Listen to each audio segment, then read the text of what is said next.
मेरो गिदी खानुपर्छ खाना पनि खाइन त्यस्तो गिदी सिदी रिस गर्नु हेर्नु मलाई मलाई पनि धेरै रिस नै नि लगाइदिउँ न म त फेरि काम गरेर ल्याउनु छ मैले छुट्टी गर्नु छ मैले मैले के सुती सुती खाछु के हो आज पनि झगडा गरे जस्तो छ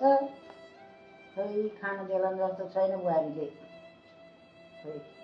आइडिया लाउनु पर्छ कि क्या हो रात दिन किचकिच बाबु यता आइज त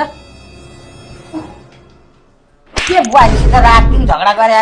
किचकिच गरे के हो माग गएर बुहारीसित माग्छ माफी ए गए जाओस् आमा हजुरलाई भोक लाग्यो हो घिउ हालेर रोटी बनाइदिउँ